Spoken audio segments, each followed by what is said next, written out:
Dagsnytt klokken 12. Politiet i Stavanger pågrep i går kveld 4 mennesker mistenkt for å drive med ulovlige radiosendinger. Sendingene, som pågikk i hele går, forstyrret blant annet instrumentene på skolen.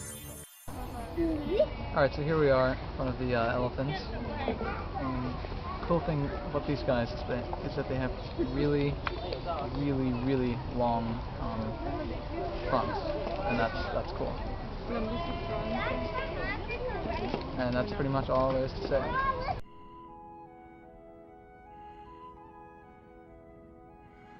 Ja, riktig god morgen. Jeg får gjøre det bedre i går. Nei, jeg får gjøre det bedre i dag enn i går. Det var en dårlig start. Startet med en forsnakkelse. Nei, du vet det. Problemet er at jeg har ikke vært ute av sengen i mindre enn... Eller... Skal vi cirka et minutt nå? Siden jeg stod ut av sengen. Nei, i går så ble jo hele Kaffebloggen sånn et misfoster på mange måter. Jeg skal fortelle litt om det straks vi har sett på været i San Miguel og Øygarden og sånt. Ja, der ligger jo Ingstad i Øygarden. Det har kommet en krane inn, kan det se ut som. Jeg får se når dagslyset kommer. For de sa at de kranene skulle ta seg juleferie nå, eller ferie frem til jul. De skulle komme tilbake rett før jul. Men i mellomtiden så skulle Ingstad bare ligge der, helt alene. Men få for selskap til jul i det minste. God morgen, her er vær fra San Miguel. Ja, i dag er det litt lett morgentog akkurat nå. Men det skal bli full sol i dag. Og rundt 19 grader. Nattemperaturen ligger på rundt 10. Og vinden, ja, det vil si nesten ingenting. Mellom 1 og 3 meter i sekund. Så det er nesten vindstille og regner her. Så det er jo fredag, snart helg. Så ha en riktig god dag alle sammen.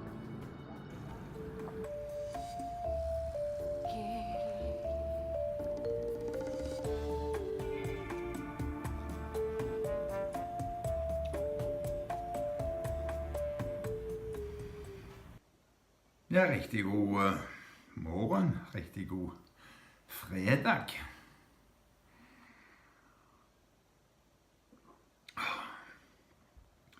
Ja, været i Stavanger så jo bedre ut enn i går.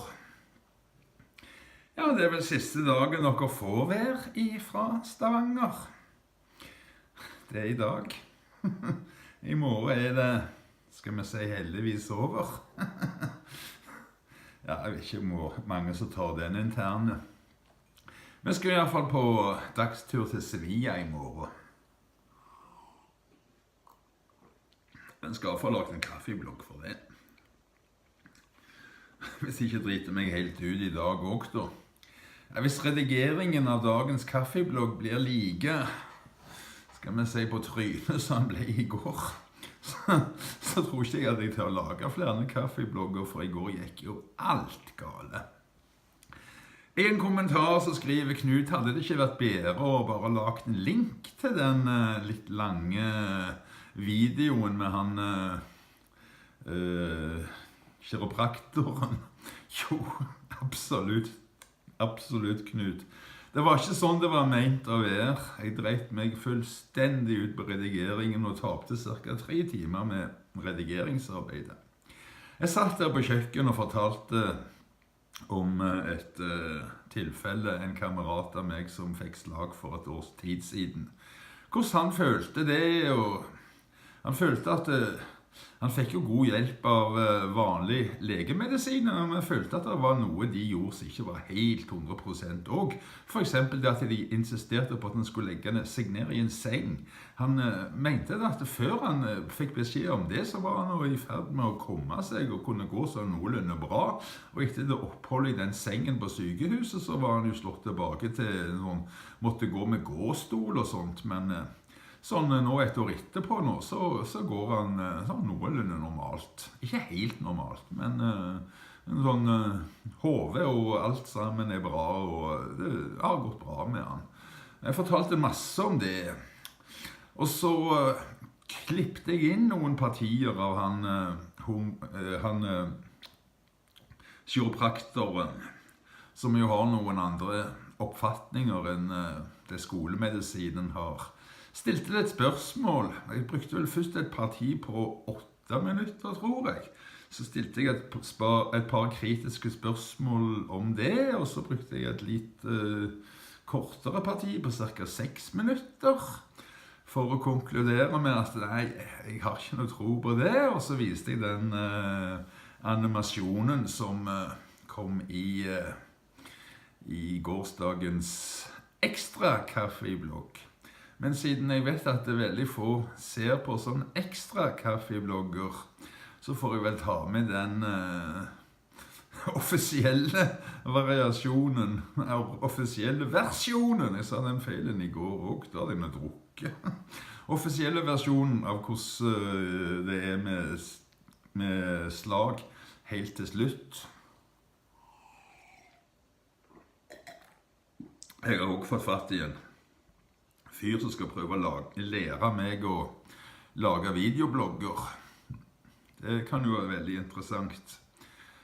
Du vet, sånn strengt tatt, i forhold til hvor lenge jeg har hatt YouTube. Jeg startet jo i 2005.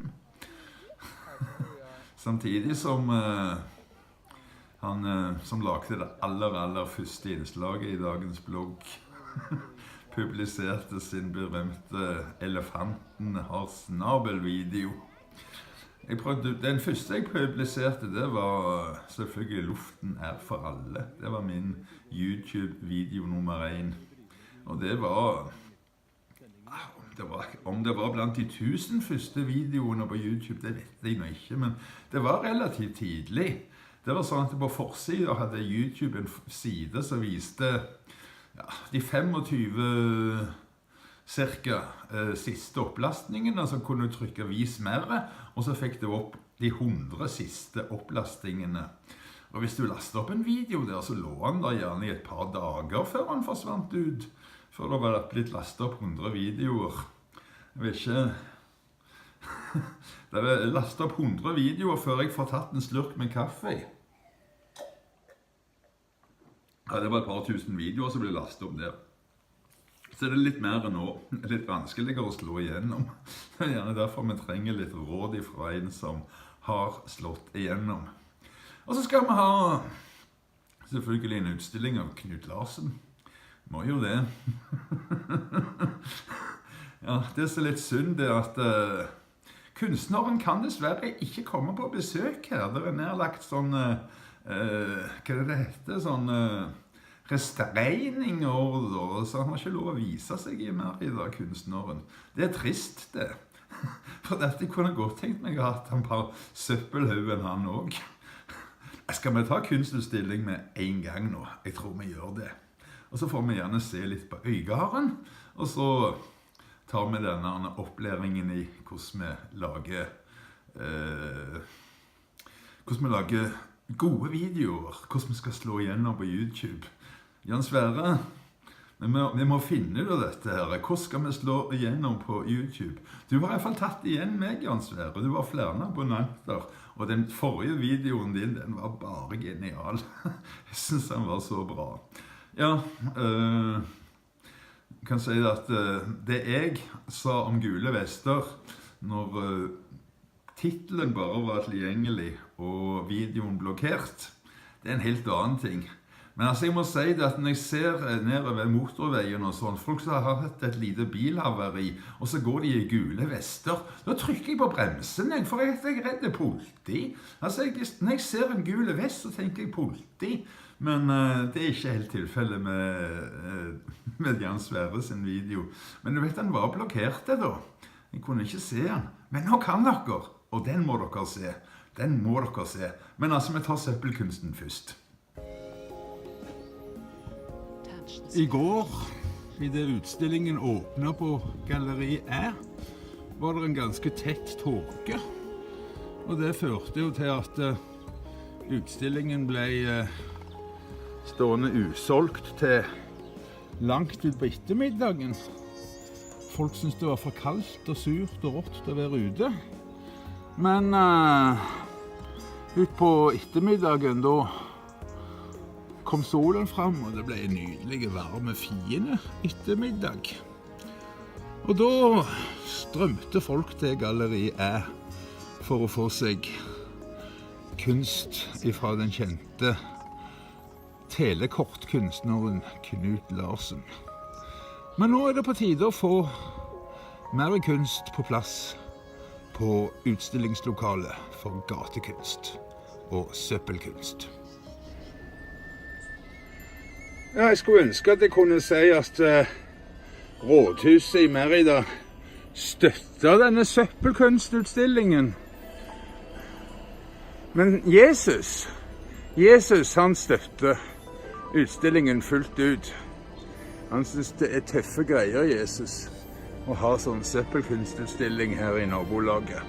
Han hadde aldri trodd at det skulle bli et lokalt kunstgalleri her, hvor de bare samler inn vanligvis flasker og ja.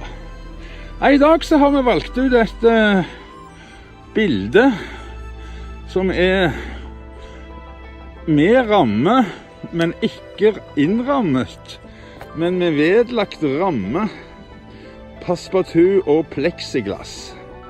Sannheten er vel rett og slett at rammen er av så dårlig kvalitet at han ikke klarer å holde på bildet. Men hvis noen liker det, så er det ikke så mye som skal til. Et par beder med teip på baksiden burde vel egentlig være nok da. Så nei, dette er dagens verk. Og det er da i et relativt stort format. Men en av dagene nå så kommer det til å være noen i kjempeformat.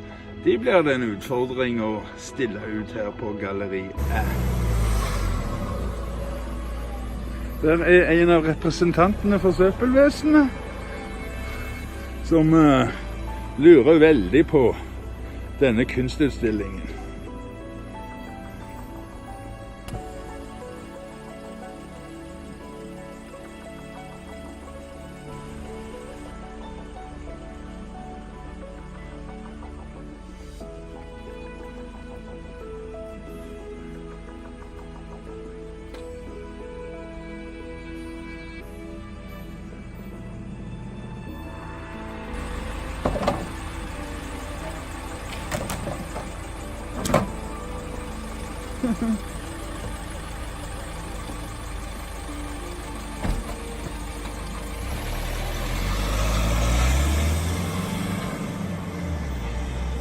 Ja, denne utstillingen gikk fort.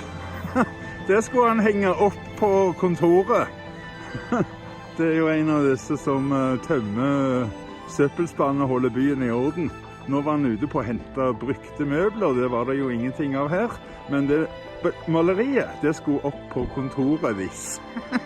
Ja, så bra, så bra. Ja, i Øygarden skjer det spennende ting. Det har kommet en tankskip siden det første mørke bildet vi så. Og så er det en krane der, og du ser det er folk som holder på å jobbe. Så jeg tror det blir actionsending fra Øygarden i kveld. Nei, ikke i kveld, da det er helt mørkt. Men i ettermiddag. Skulk skolen. Ikke gå på jobb. Følg med på Norges mest sette TV-program. Over 300 000 seere hadde VG på et tidspunkt. direkte ifra Øygarden. Det slår alle norske seerrekorder for sånn langsom TV det. Ja, det har vært spennende å følge med i utviklingen i Øygarden. Vi får med litt følge med og se hva så hender. Jeg lurer. Jeg vet ikke hva verb det er. På det, jeg bare spyr. Nei, det får vi håpe at de får noe gang der i Øygarden da. Og kjekt at kunstutstillingen ble en stor suksess i dag. Altså, kunden kom sånn, jeg tror ikke verket stod der i 2 minutter en gang, så kom kunden.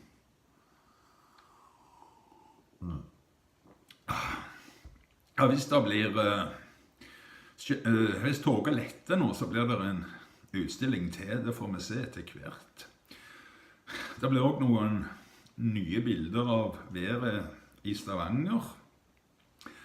Men så var det et tips da om å så rett og slett slå igjennom på internett. Jeg trenger all den hjelpen jeg kan få. Og nå får jeg hjelp av en professionell YouTuber. Hey, how's it going, my bros and sisters? My name is PewDiePie. Today I'm going to make a video on how to get started on YouTube. I've been asked to make this video. I don't know how many times. I get this question all the time. Can you give me some tips on how to get started? I think what I always just say is keep working hard and I'm sure you will succeed. But I thought, not today. I wanted to actually give something more constructive, some more help than just that. I've been doing a lot of streams lately and everyone just keep asking me, how do I get started? What kind of tips do you have? And I thought, okay, fine, I'll make it. Okay, I thought about making this video before many times, but I just feel like, who am I to tell you how to... It's not like I know all the answers. And I really think everyone has a different answer to the question on how to grow on YouTube. So just take this as from my own perspective. Also know that I don't know everything. And just because I say something doesn't mean it's the rule of thumb, you know? That's not the case, couldn't be further from it. And I started YouTube 7 years ago. So obviously things are different now. This video probably won't be relevant for most people watching, but maybe it will be interesting. I don't know. Here we go. First of all, I want to start on the equipment because I think this is where most people fail right away. I see so many people get really angry about this one because they bought all this expensive equipment and they come to me like, where are the subscribers? Where are all the views? I spent all this money on all this equipment. I always say, don't spend money on equipment. It doesn't have to be expensive at all. And I think a lot of people wait with starting videos because they don't have all the equipment. I think it takes practice to make videos. And I think it doesn't hurt to get started with what you have. I didn't have a webcam when I started. I had I legit used this microphone, which I accidentally broke. That's my first microphone on the Razer headphones. And it was fine. It really was. It definitely doesn't hurt to have nice quality. Don't get me wrong. But it's not automatically going to make you get subscribers. I'm going to link what I think is a good sort of budget startup in case you're curious of what sort of equipment I would recommend if you want to start making my type of videos. And I'll also link my equipment in case you're curious what exactly it is I use. Stand out. Personally, I'm very much drawn to different things that people do. If I notice a channel doing something I haven't seen before, I'm automatically more drawn to that thing. And I think it was the same thing for me. When I started making videos, I did what everyone else was doing. I did Call of Duty videos because that's what was popular at the time. But that's what made me want to start making YouTube videos because I loved watching it on YouTube and it was really popular back then. And I enjoyed making those type of videos, but my channel didn't grow from it at all. I had like, what, a couple hundred people watching me. And I remember when other YouTubers referred themselves to as, oh, I only had a couple hundred back then. I'm like, nibba, 100. I'm so fucking proud of these 100 people that I have. Shut the fuck up. And I also remember watching all these bigger YouTubers doing the same Call of Duty videos, and I'm like, these guys are fucking terrible. I'm way better than these guys. Why is my channel not growing more? But that's the thing. The big ones have already settled in. You know, it's gonna be hard as hell. You have an uphill battle. And it wasn't until I started doing something different, something that hadn't been done before, like the horror videos. That's when I started to get an audience that really cared about the content that I was making, and it was so clear. And I really see it myself. When I discover new YouTubers, it's always something different. They have something different. What was it Dr. Dre said? It's easy to make it to the top, but it's twice as hard to stay there. You see people on YouTube come and go all the time. I don't want to throw any names out there, but you know what I mean. Like, there's a ton of YouTubers that everyone used to watch, and it got so much attention, but they just didn't have what it takes to keep their audience. A lot of people sort of get boosted from the algorithm of YouTube. Basically, YouTube recommends certain type of videos that fit what they want to promote. Maybe it's really long videos. Maybe it's videos that get a lot of likes and a lot of this and that. And there's always people that abuse the algorithm. It's been since I started on YouTube, and it's still going on. I think it's just a thing that I don't think will ever end. And it's really unfair because a lot of YouTubers get really big really fast because of it, but basically they go away equally fast.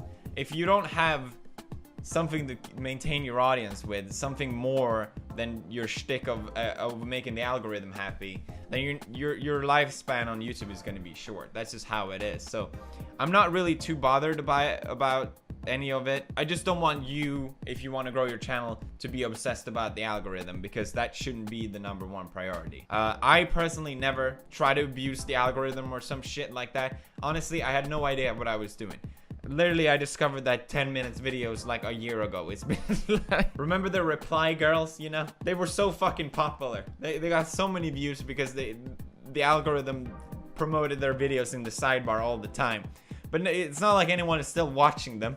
Like, oh, I wonder what this boob girl is saying now about this, you know? What I'm getting with this is you need personality. People will find your video, but they're not gonna stay unless they care about you as a person. I think YouTube is all about personality. At least that's how I see it. And anyone I watch on YouTube, I watch because I care about their personality. I care about them more than just their content, but also who they are as a person.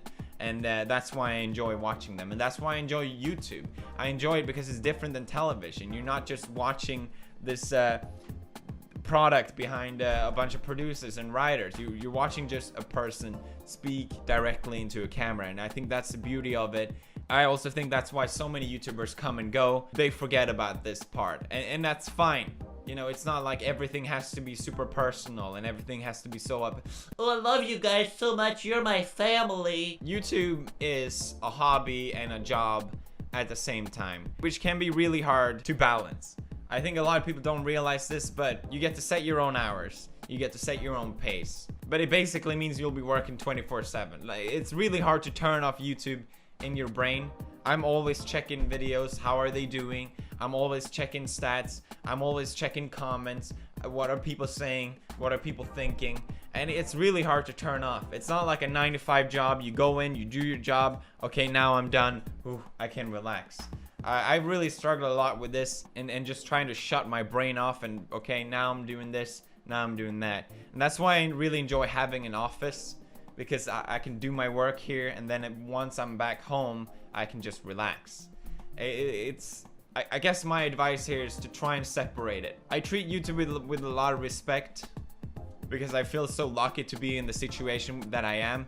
I think a lot of YouTubers take YouTube very casually. I'll just upload a video. I need some money, I'll upload a video. Maybe I'm a little naive for saying that, but I always get the question, what happens if you miss a day, Felix? What's the big deal? Who's gonna care? It's okay, you don't have to upload all the time. But it's like, I set the schedule for me. I know I can do it. It is my job to do it still. I have to do it, okay? I see YouTube as a... It's not gonna last forever, but I might as well make the most of it. Meanwhile, every YouTuber has a lifespan. Market yourself. Most YouTubers that you are watching got a helping hand to get where they are. Maybe they don't admit it. Maybe I'm just wrong. Most YouTubers had some helping hand. Maybe their videos were posted on a website, you know, that thought, okay, this is a cool video. Maybe you got trending on Reddit, you know. Maybe your family member was a YouTuber, or maybe a friend of you of that person was a YouTuber, and they helped them. Getting that helping hand on YouTube, it's not essential, but it makes YouTube easy mode pretty much. The hardest part of YouTube is to establish your very first audience. If you can get that for free from someone else, hell yeah. Hell yeah, that's the best. But I see a lot of misunderstanding of this as well, because for example, I did the shoutout competition in the past, and for example, Jack was one of them, Ken was one of them, and a lot of people look at them and be like, oh, you got a shout out from PewDiePie. Oh, that's so bullshit. If I had one, I would be big. Fuck you. No, that's not how it works. A shout out can only get you so far.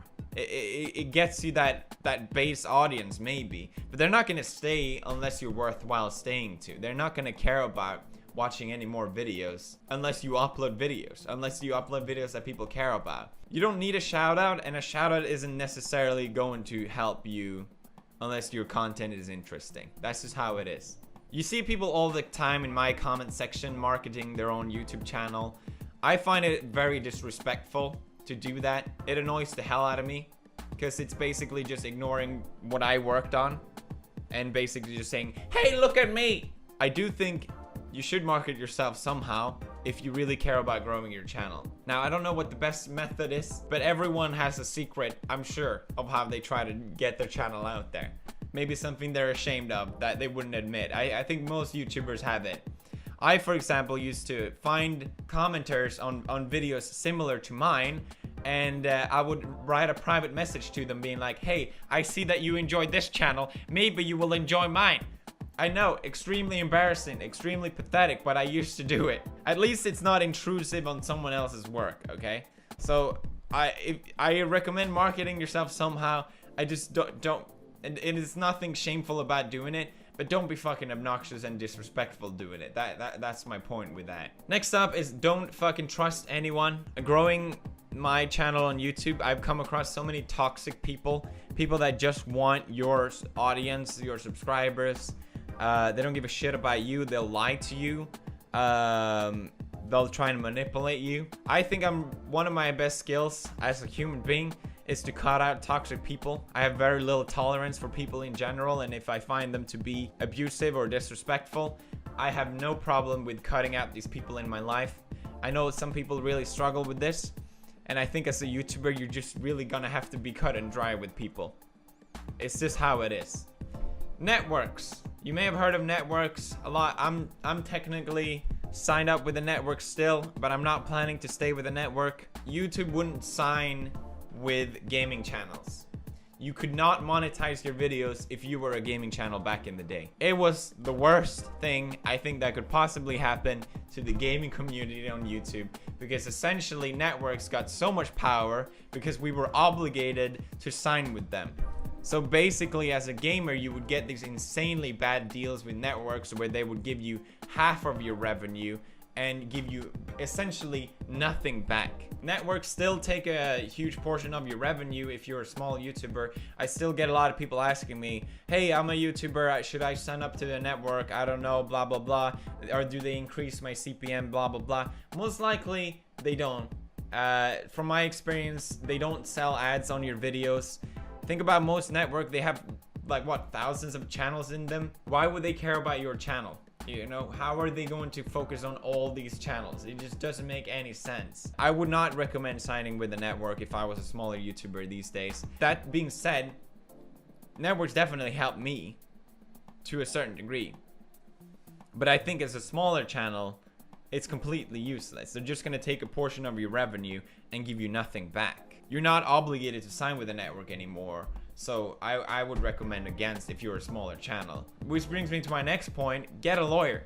don't sign anything without a professional overlooking what you're doing. I signed contracts that led me into month-long processes of trying to get out of those contracts. It's a lot cheaper to have a lawyer look over the contract and knowing exactly what you're getting yourself into than afterwards get a lawyer to try and get you out of this situation. Get a lawyer and get an accountant if you're making money off YouTube, and do it early.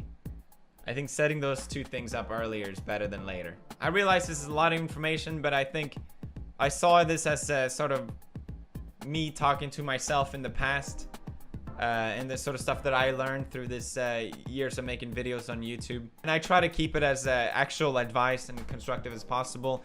But I would like to finish with,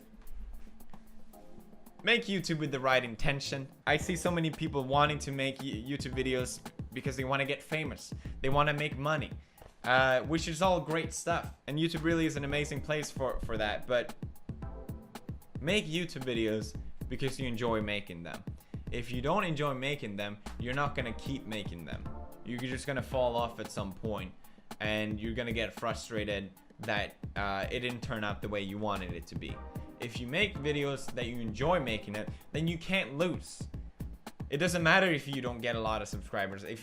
Like, I was equally happy when I had a couple hundred subscribers. I thought that was equally fun just to have some people watching them. If you make videos that you enjoy making, other people will enjoy watching them. I really, really strongly believe in that. So if you're not enjoying making videos, then don't make videos. I hope this was helpful. I'm not sure, to be honest, if it was. But I hope it was interesting at least. I don't know. Here you go. I did the video finally. Leave a like, my sister fisters. And stay fistering.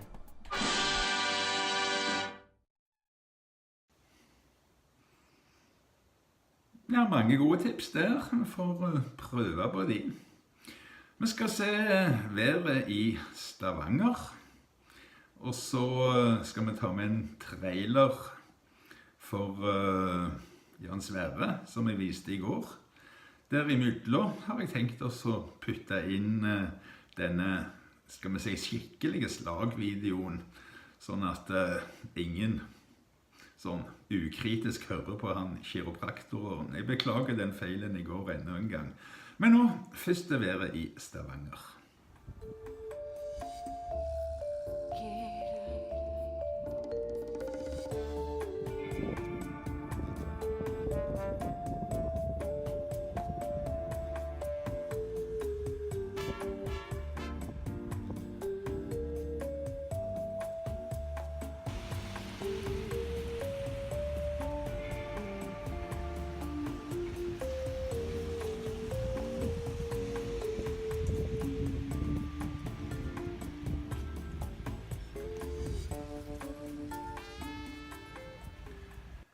Ja, takk til Endre for værbildene fra Stavanger.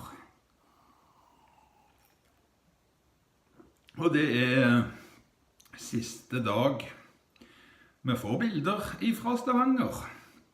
Tidligere var jo Ole med og hjalp og tok bilder fra Stavanger hver dag. Men av en eller annen grunn så gikk han lei av Kaffebloggen. Så hvis det noen som har lyst til å være med og bidra, må ta 1 eller 2 sånn videosekvenser. Gjerne et fast motiv, det trenger ikke være så spennende. Bare så vi får se hvordan været i Stavanger. Og helst hver dag, men om du ikke orker hver dag, så i hvert fall sånn av og til, så ville det vært veldig kjekt. For ellers så kommer det ikke mer bilder av været fra Stavanger. På svært lenge i alle fall.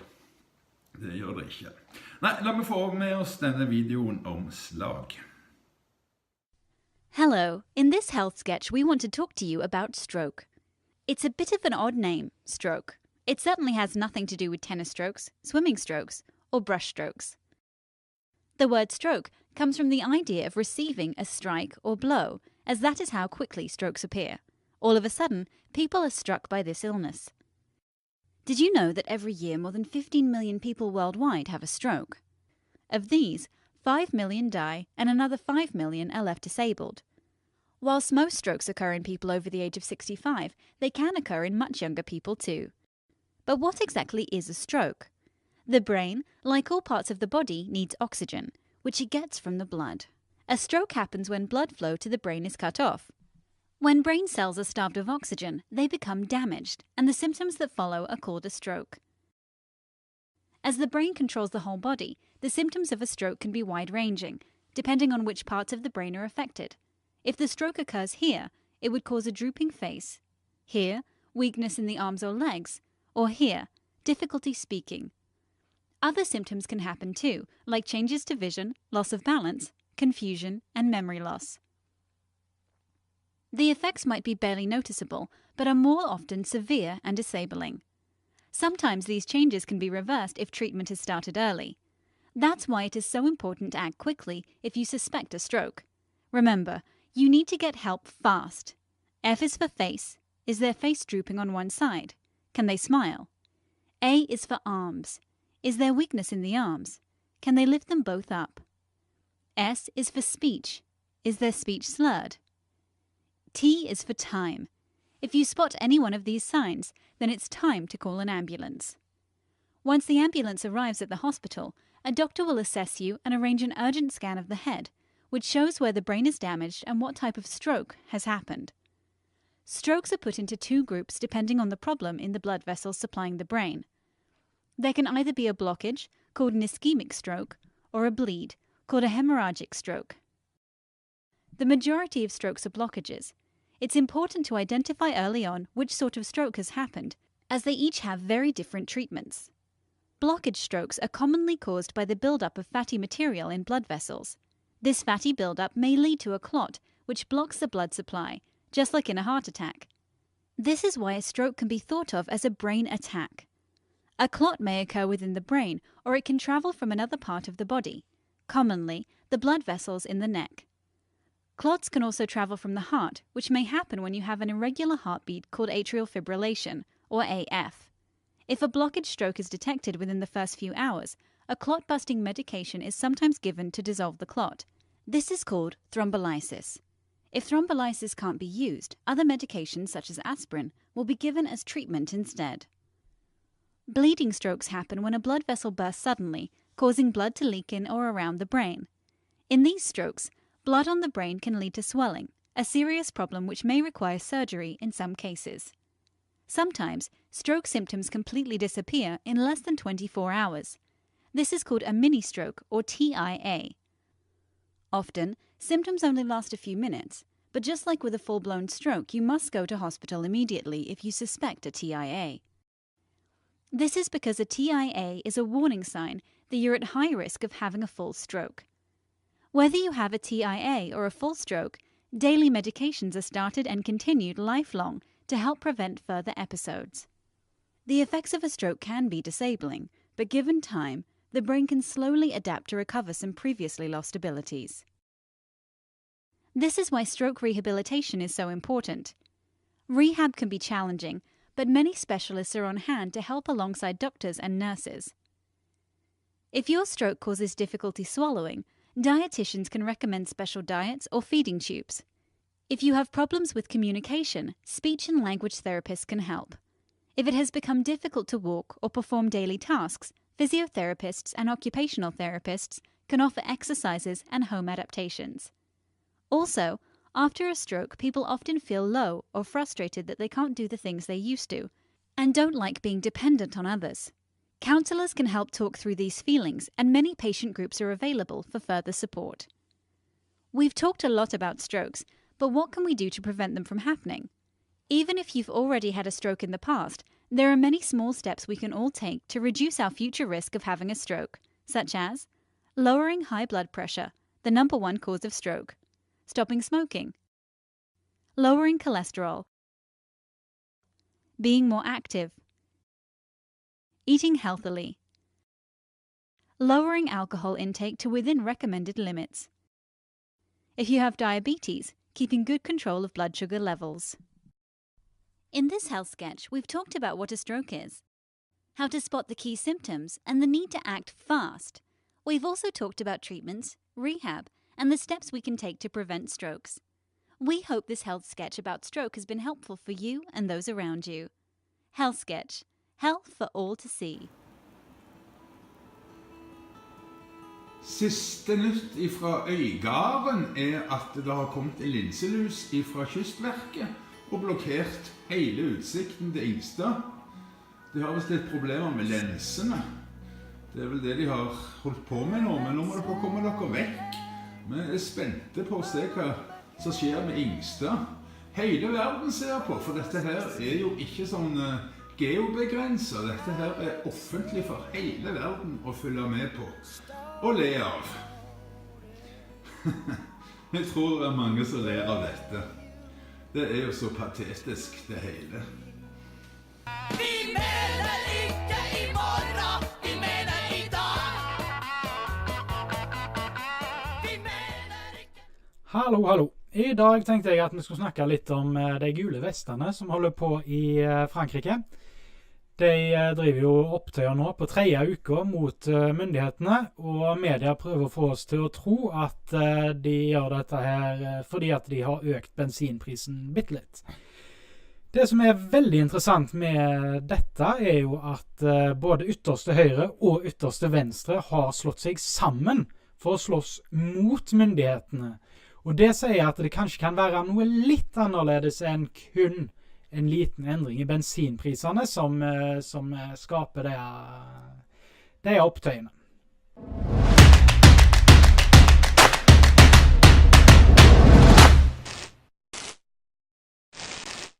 Vi mener ikke i morgen, vi mener i dag.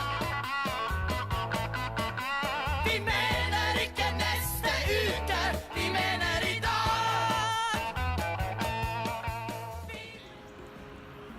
En svært viktig sak det som Jan Sverre tar opp i den videoen. Så jeg vil anbefale å gå inn på hans YouTube-kanal og se hele videoen. Ja, det altså tomt på Galleri nå, der som tåken letter, og det gjør han vel. Så kommer det til å bli enda en utstilling i dag, som vi da tar og viser i morgendagens kaffeblogg. Men det krever jo som sagt at det tåker letter. Jeg går ut ifra at han gjør det, men han veldig tjukk. Så her det går ikke engang an å se akvadukten. Men det hindrer ikke folk fra å sykle, for det jo ikke kaldt altså. Men jeg synes det ganske rå luft nå med denne tåken. Skal vi se hvordan det står til med Ingstad helt til slutt da. Ja, vi skulle visst ikke få se hvordan det stod til med Ingstad. Det jo en sånn linselus fra Kystverket som har lagt seg rett foran der. Men det ser ut som det blåser bitte litt mer enn hva det gjorde i morges. Men vi får jo se. Vi håper på det beste, men jeg tror ikke det skjer noe. I morgen får vi vel neppe sjans til å ta med noen bilder av Ingstad. Og hvis det blir en ekstra kunstutstilling i dag, så kommer den i morgendagens kaffeblogg. Dere får ha en riktig god dag, alle sammen. Velkommen til ATVs Ørnens klør, som hadde premiere i går.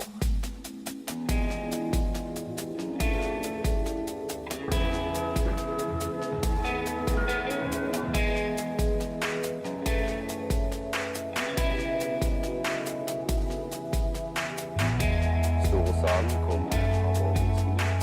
Filmredaksjonen tilbake tirsdag på 4.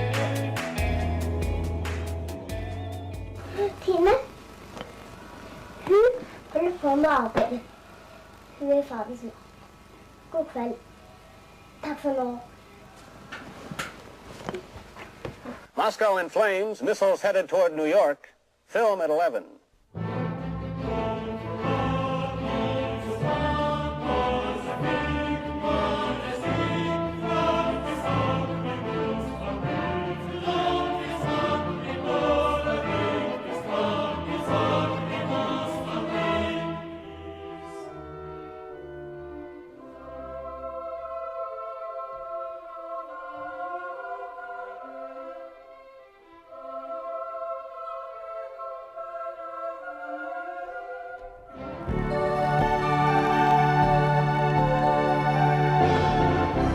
you don't have any art, you're pretty much lost.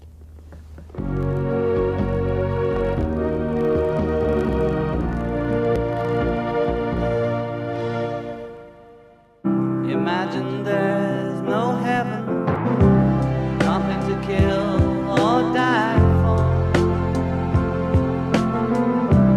and no religion too.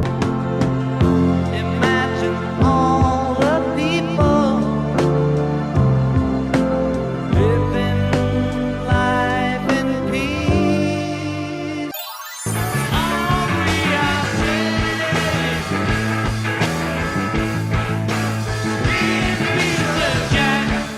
I'm not wearing any pants. Film at 11.